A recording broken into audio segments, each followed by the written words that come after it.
Hello students, last video we started with chemical decomposition reaction and we learned what is decomposition reaction and the different types of decomposition reaction. So under the different types of decomposition reaction we learned about thermal decomposition. So the other two are the photo decomposition and the electrolysis. So these are the three different types of decomposition reaction. One is in the presence of heat, one is in the presence of light, other one is in the presence of electricity. So these are the three different types of decomposition reaction. Now I am sure that you have learned thoroughly what is thermal decomposition reaction. Today we learn about the electrolysis. What is electrolysis? It is nothing but decomposing a compound by using or by passing electric current through the compound. By passing electric current through the compound will be decomposing into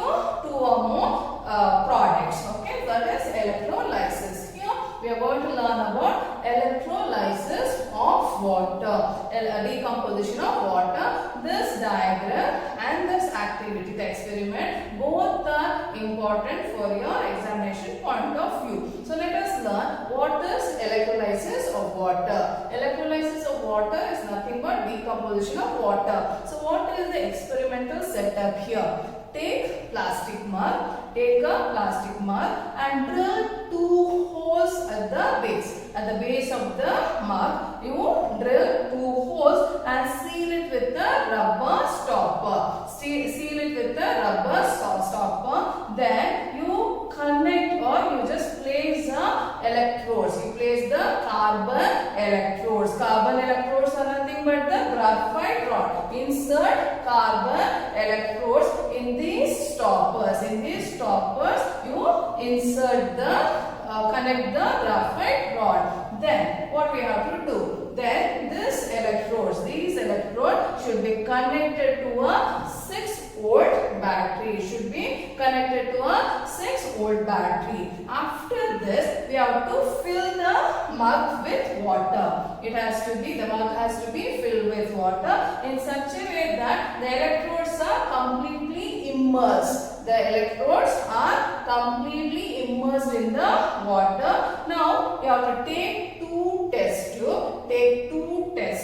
fill it with water and invert it over the electrode. It should be inverted over the electrode. Now we have to switch on the battery. When we switch on the battery, we have to switch on the battery and we should leave this experimental setup for some time without disturbing. After some time, we can see that bubbles forming in both the test tube. In both the test tube, bubbles will form, and as the bubbles is nothing but indication of release of some gas. As the gas get collected, it will displace the water. It will displace the water from the test tube. Then after enough of gas is collected, now we have to observe here. One thing what we notice here is, in one of the test tube, the amount of water which is displaced is lesser compared to the other test tube. So if at all we imagine this much water has been displaced in this test tube, and here only so much of water has been displaced. So the volume of gas collected in these two test tubes varies. In one of the test tube it is more, in the other one it is less. So how to find out which gas has been collected in the test tube? After enough of the gas has been collected in the test tube, slowly we have to remove the test tube and we have to test the gas by bringing a burning splinter. When we bring a burning splinter near the test tube, which is connected to the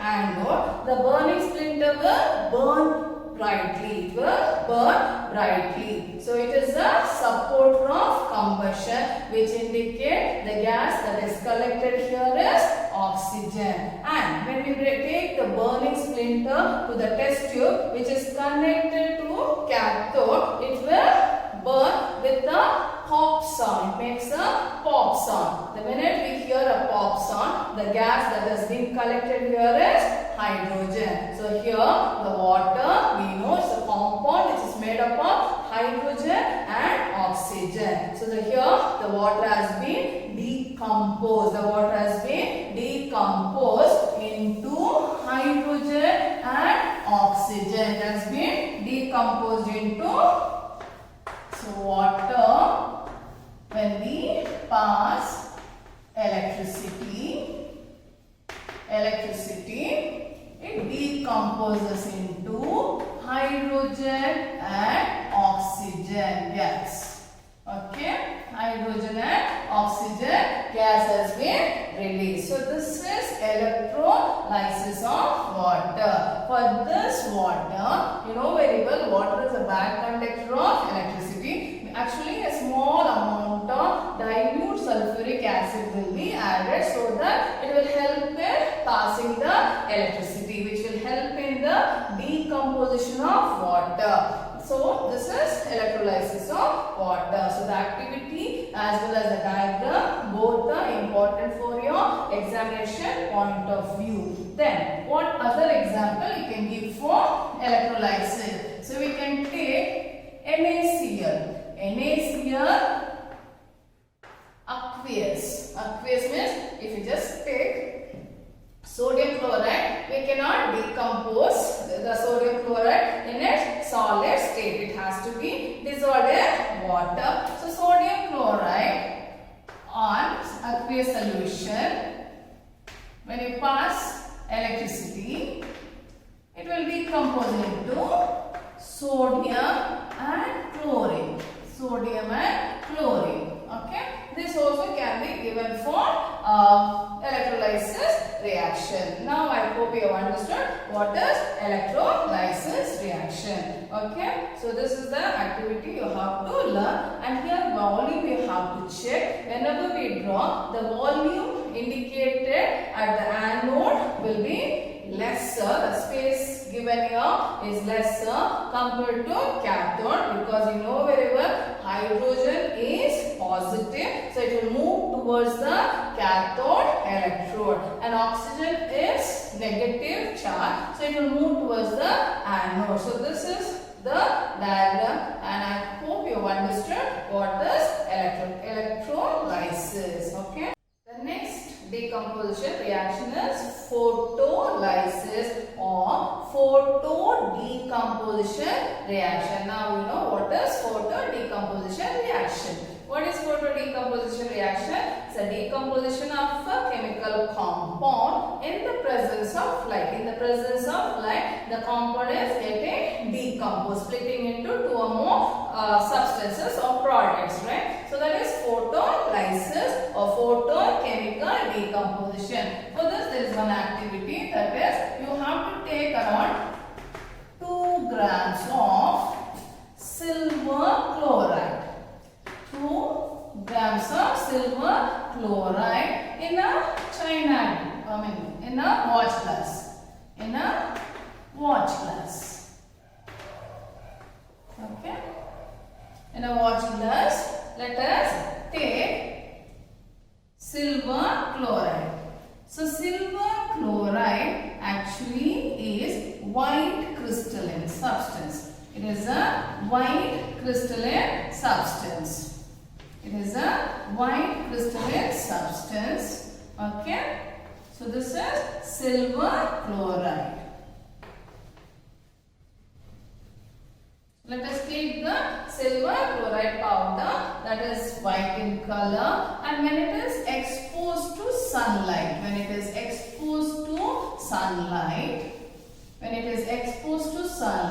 the silver chloride will decompose into silver and chlorine. So silver chloride is AgCl.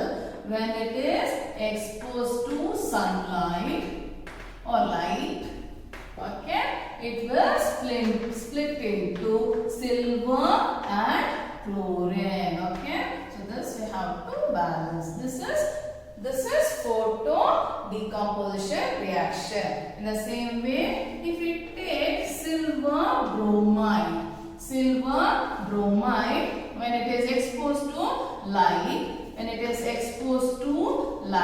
it will split into silver and bromine. So these are the two reactions for photo decomposition reaction. These are used for black and white. This reaction was used during black and white photography.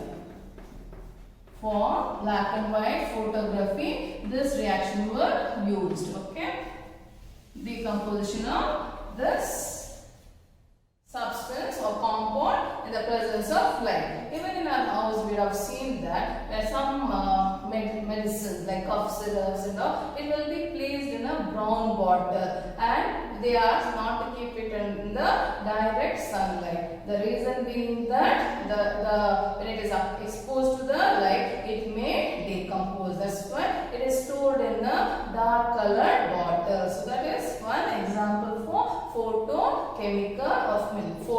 decomposition reaction. So these are the three different types of decomposition reaction: thermal decomposition and electrolysis, and photo decomposition reaction or photolysis. So we have finished with decomposition reaction. Next we have to learn about the displacement reaction and double displacement reaction. I hope you have understood. So learn all the chemical equation. Okay.